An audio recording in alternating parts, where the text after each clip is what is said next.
What's going on, dudes and dudettes? So yes, Caleb Williams last night. Apparently the ESPYs were on last night. I used to watch it pretty much regularly, but then after they kind of started getting less funny and all that other crap that goes on, I just kind of said, whatever, I don't really pay attention. I don't even know when it happens. Apparently it was last night, and yes, Caleb Williams of USC did win the ESPN Male Athlete of the Year. I don't know if that was just college or if it was just literally everybody together.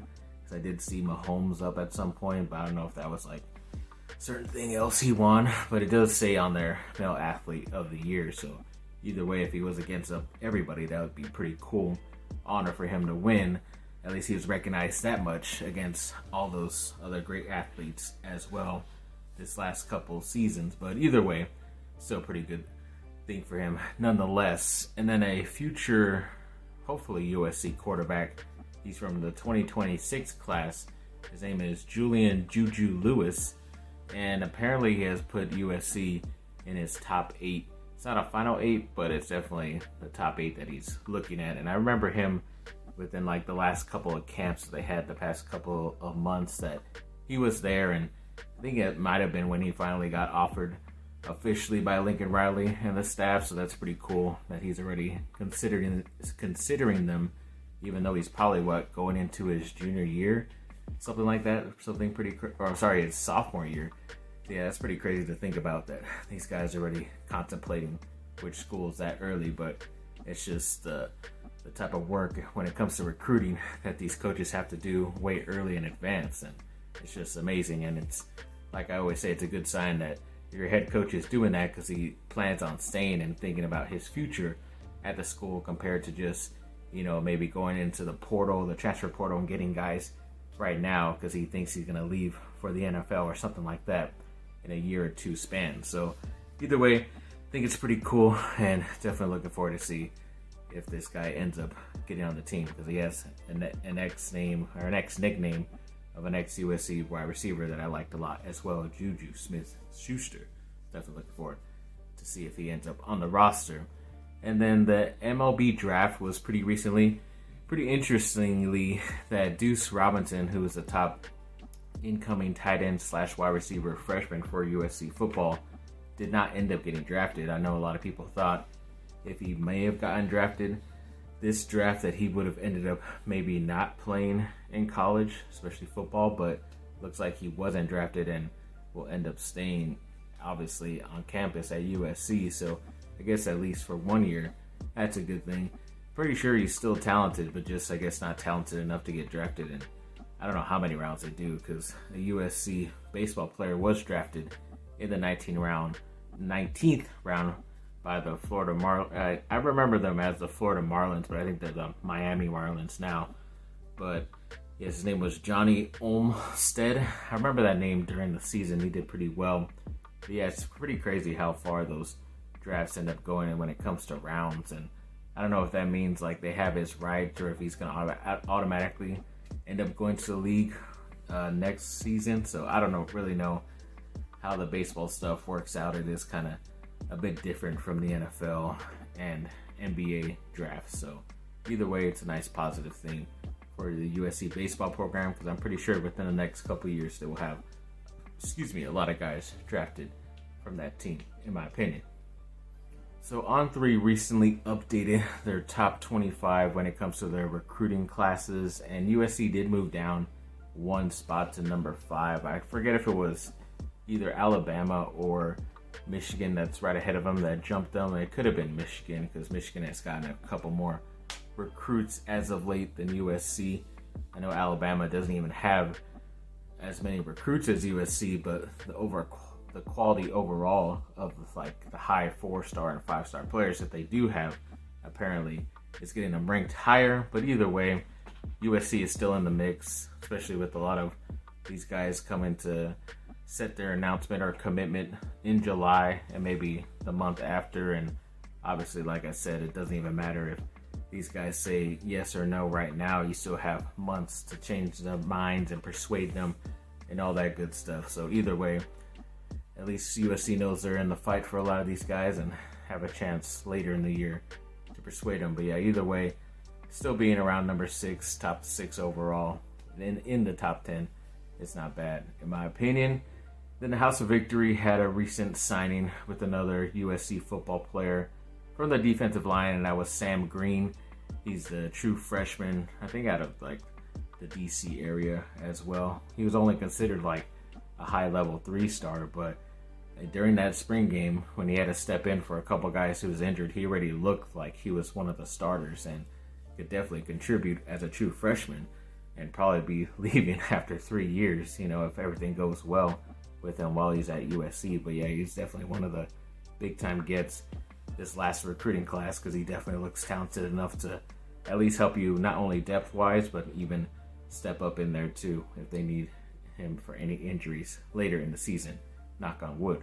Hopefully that does not happen.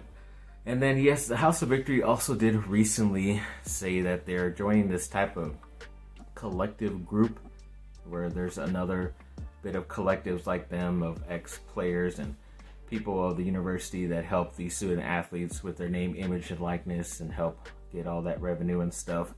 But they're joining the only one that I really thought belonged to another school was the Happy Valley one, which looks like they belong to Penn State.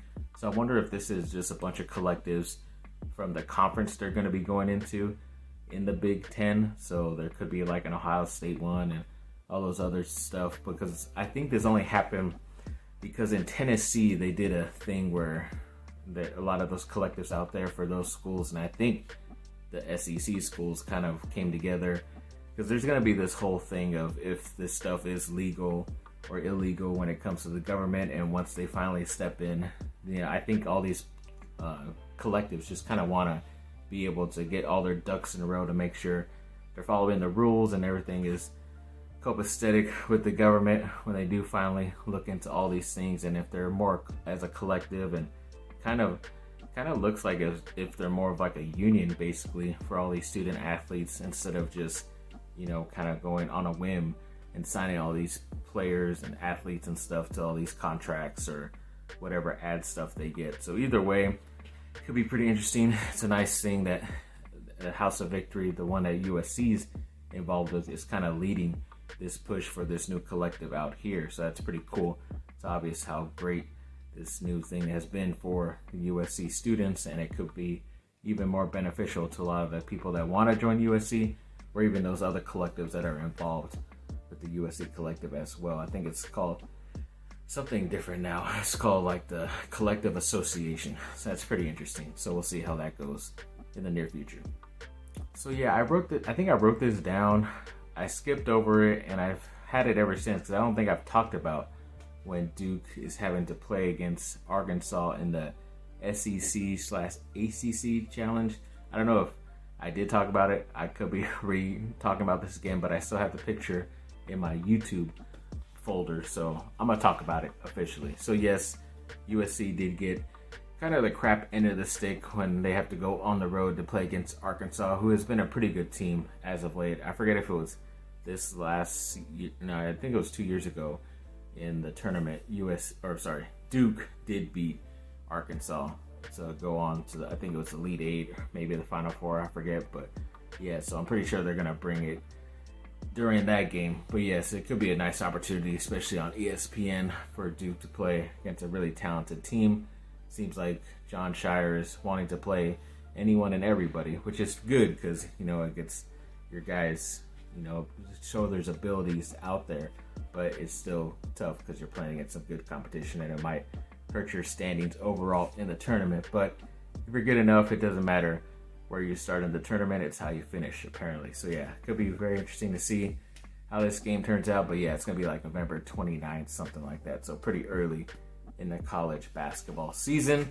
And speaking of the Duke coaching staff, yes, after Emil Jefferson did leave to the Boston Celtics officially to become an assistant coach up there, Coach Shire did promote Jai Lucas, who recently came from that Kentucky coaching staff and was on Duke's staff last year as one of the top assistant coaches, but now he's been promoted officially to the associate head coach, which I believe is what Emil Jefferson had last year as well. So it's obvious that they wanted to keep him, and one better way to do that is to promote you to something really good. So hopefully he does stick around for quite a bit more as an assistant.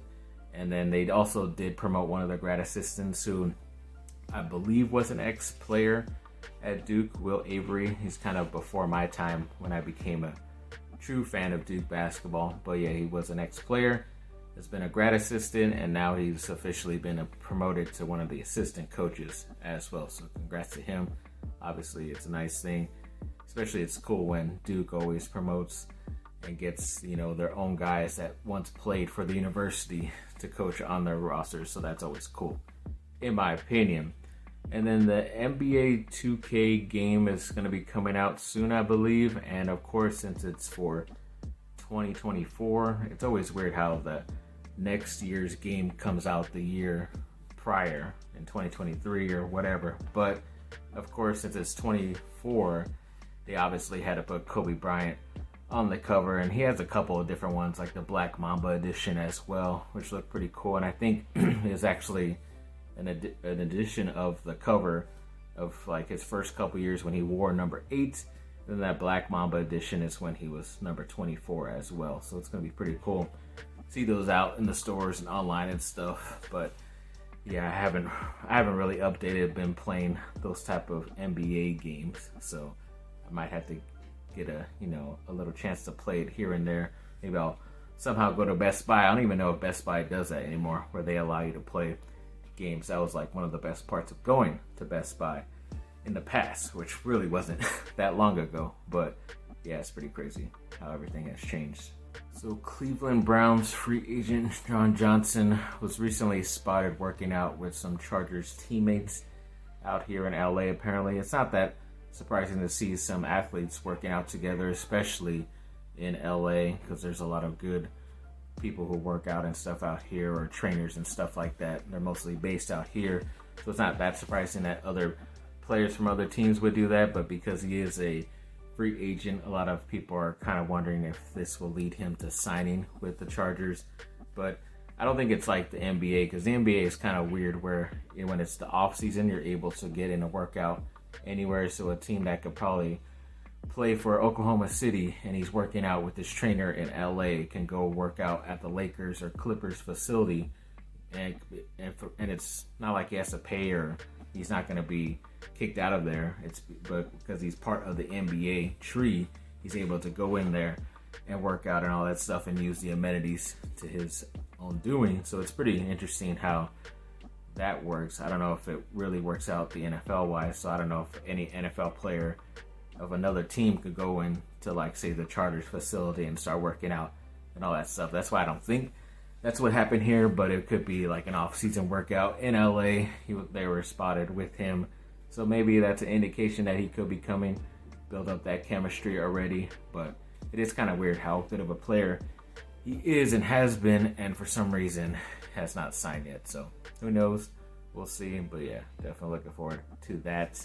And then the Lakers have had some more Summer League games, especially this past week or so in Vegas finally. And they did start off with a win against the Golden State Warriors. They ended up getting that victory 103-96. And they played the Charlotte Hornets a couple days later, won that 93-75. They did sadly lose against the Boston last night, which sucked. But either way, the one bright spot so far, especially for this Summer League and even that Cali Classic right before these games, has been Max Christie, because he's been really consistent, scoring at least more than 50 points per game. Definitely going over 20, almost 30 points here and there. And he's definitely kind of shut me up a little bit as far as him progressing, because I didn't think he was a good pick last year, and kind of proved because he wasn't even getting any playing time, especially when the Lakers were pushing really hard for the playoffs in the end of the season. But now he definitely looks like he can be a guy who could be trusted to throw in there for like 8 to 10, 12 minutes a game, and he's going to do something good for you. So I think he should probably get taken off the roster right now and kind of rest, and hopefully nothing bad will happen to him or any of the other guys. But you don't want to get injured during Summer League, so they probably should rest him, in my opinion. Even like a guy like Castleton, who was the two-way guy they signed out of Florida. He's definitely looked like one of the better guys, and he might fill up that center spot. So I don't know if the Lakers are willing to sign somebody else to take up that spot and still have Castleton on that two-way. But if you're on that two-way, you can only play like a certain number of NBA games that year. So they might have to see if something works out, and if that doesn't work out, then sign Castleton later in the year to a regular NBA contract and have him for the roster going into the playoffs. But either way, I think he's going to get a fair shot. He definitely looks like another good guy. Even Damari Hodge, another undrafted guy who they got out of Missouri, is looking really good as well. But, I have been kind of underwhelmed with Jalen Hood-Schifino, their first-round pick out of Indiana. He's looked like obviously physically he looks like he could be a good NBA player. He just looks like he's stronger and bigger than most of the people out there, but I just don't think he's confident in playing loosely as you kind of thought he was. And he's kind of more of like, especially in this mode, of more of a facilitator. He's trying to set people up more than be aggressive, and the type of shots he takes aren't really that good, and some of the shots that do go in, you're kind of like, well, that was kind of luck. But that's just what I've been seeing in, obviously, Summer League, but it's kind of an indication that, yeah, you should be dominating this type of competition if you are that good. But, yeah, either way, I still think it's more of a project this year, and we'll see if he can make another jump, kind of like Max Christie has done so far. So the NBA announced right when that Summer League started in Vegas last week that there is going to be some type of in-season tournament. I know they have talked about this, and I always thought it would be kind of ridiculous to all of a sudden stop the NBA season, go off and play like these in this one location, these games, and then go back and try to resume your NBA season. But I think this kind of ends up being okay because it's kind of just using whatever's already on the schedule coming up instead of you having to go to a separate location and play those games. There might be, if you get like winners of those groups and they end up going to Vegas and playing in some type of mini tournament, I guess, but it's really only going to be one extra game per year apparently. But there are groups to each conference now, so East and West, I think there's 3 groups. The Lakers were in Group B in the Western Conference, and they get to host or play against teams like Memphis, Phoenix, Utah, and Portland. And you pretty much, whenever that game comes up on your schedule, coming up during the regular season, then that counts like sort of like an extra win or an extra stat towards the NBA like in-season tournament thing. So yeah, it could be a loss there, but it could be a loss in the tournament, extra whatever crap. So as long as you win those games, then I guess you get to play in that extra tournament in Vegas. And I don't know if teams are going to automatically like rest their guys during those games that are going to be that, because then you get to not have to play that extra game. And I think the only winning like advantage if you win that is like $500,000 per player or something like that.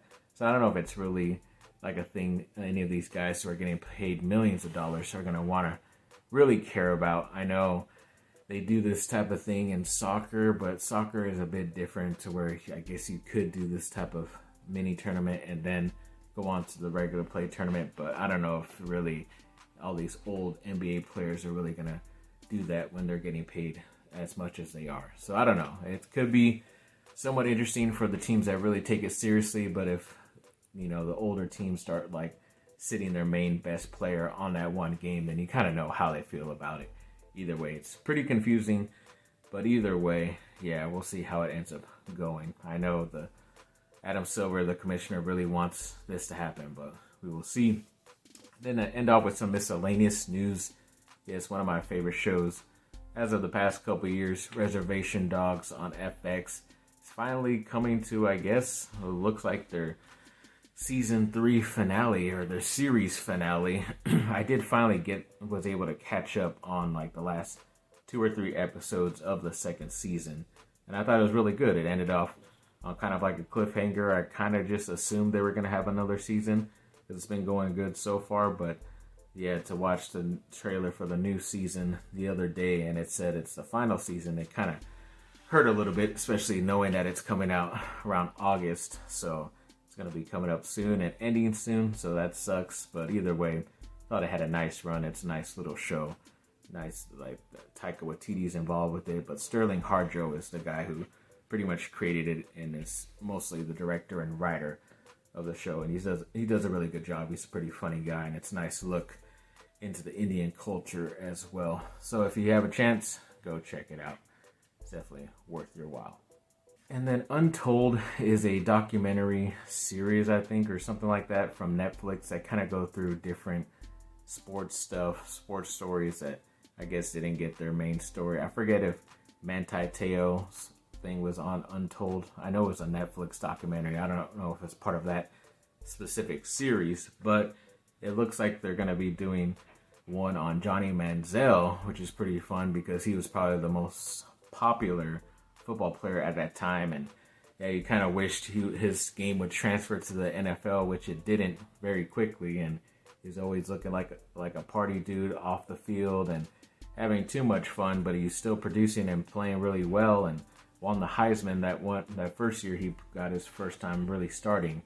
But yeah, it would kind of be interesting to see the downfall and how everything happened outside of it. I mean, some people still believe in him, but yeah, it's been quite a bit. And if he doesn't want to, I think he did try to play in the Canadian Football League, and even there, he wasn't really that good. So I don't know if he would play in these like USFLs or the XFL, because if he wanted to, he would have had a chance, I think, and would have been playing. But he just didn't even want to bother doing it. So maybe he was too busy making this documentary. So we'll see how that goes. I think that comes out early August as well. So definitely looking forward to that. And then James Cameron has been in the news recently because him and his wife are selling their like $30+ million LA mansion or something like that.